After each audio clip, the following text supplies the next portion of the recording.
යාළුවනේ පොල් කටු කැටෙන් අද ඔයාලට පොඩි විස්තරයක් කියන්න තමයි හදන්නේ. මේ අද ආපු අලුත් අප්ඩේට් එක ගැන Facebook එකේ ඔයාලගේ අලුත් පේජ් එකක් නම් කරන්නේ. ඔයාලට ඔයාලගේ ප්‍රොෆෙෂනල් ඩෑෂ්බෝඩ් එකට ගිහිල්ලා ඔයාලා පොඩ්ඩක් මෙතන බලන්න. මෙතන පෙන්නනවා මොනටයිස් කියන තැන. මෙතන මේ ක්ලික් කරපුවාම ඔයාලට මෙතන දැන් කලින් වගේ නේ වෙනස් වෙලා තියෙන්නේ.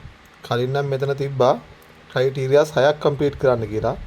දැන් ඔයාලට ඇවිල්ලා තියෙන්නේ මෙතන views ලක්ෂ 3ක් කම්ප්ලීට් කරන දවස් 28ක් ඇතුළත කියලා. එතකොට ඔයාලා ඔක්කොමලා මේ join challenge කියන එක ක්ලික් කරන්න ඕන. ඒ ක්ලික් කරපුවාම ඔයාලගේ පරණ views count වෙන්නේ නැහැ. ක්ලික් කරපු වෙලාවේ ඉඳලා දවස් 28ක් ඇතුළත views 3000ක් count කරන්න කියලා තමයි දැන් අලුත් එකේ එන්නේ. ඉතින් දැන් අපි මේ ක්ලික් කරගන්නවා මෙහෙම. එතකොට ඔයාලට ඔන්න මෙතෙන්ට එනවා views ලක්ෂ 3යි දවස් 28ක් ඇතුළත කම්ප්ලීට් කරන්න කියලා. එතන මෙතන තව තියෙනවා අව පොලිසි කියලා. අපි ඒකත් ක්ලික් කරලා බලමු. ඒ ක්ලික් කරාට තාම යන්නේ නැහැ මේ ඔප්ෂන් එකට. එතන පොඩි ගැටලුවක් තියෙනවා. එතන followers-ලා ඉල්ලනවද මොකද්ද කියන එක තාම මේක pages වල අප්ලෝඩ් වෙන්නේ නැහැ. ඒ වගේම තමයි මේ page මේ වගේ ඔයාලා desktop එකකින් මේක පාවිච්චි කරනවා නම් එහෙම මම ඔයාලා desktop එකෙන් පෙන්නන්නම්.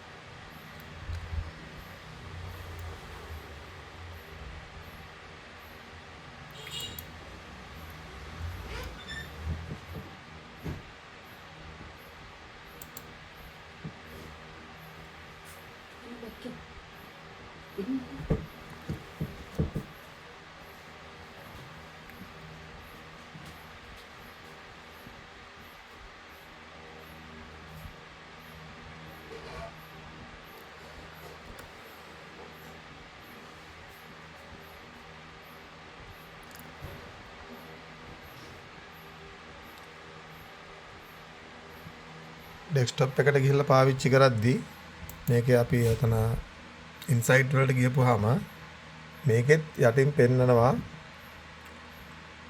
මොනිටයිසේෂන් කියලා ඇප් එකක්. ටැබ් එකක්. ඔයාලා ඒක ක්ලික් කරපුවාම මේක පරණ විදියටමයි එන්නේ. මෙතන දාපුවාම invite only කියලා එනවා. එතකොට තාම මේක වෙනස් වෙලා නැහැ. මේ කියන ක්‍රයිටීරියා ටික පෙන්වන්නෙත් නැහැ. ඒකින්ද ඔයාලා මොබයිල් ෆෝන් එකේ මොබයිල් ඇප් එක හරහා Facebook ඇප් එක හරහා ගිහිල්ලා ඒක අනිවාර්යයෙන් මේ challenge එක accept කරගන්න ඕන. නැත්නම් ඔයාලට ඒක accept නොකර හිටියත් ඔයාලා views count එක පටන් ගන්න නැහැ. අන්න ඒක තමයි ඔයාලට දැනුවත් කරන්න ඕනනේ. ඉතින් එහෙනම් වීඩියෝ එකට like එකකුත් දාගෙන නම් දැනුවත් වුණා නම් මම මේ වගේ මොනවාරි විශේෂ දේවල් තිබ්බොත් අපේ කැට page එකෙන්ම මම ඔයාලට අරන් එනවා.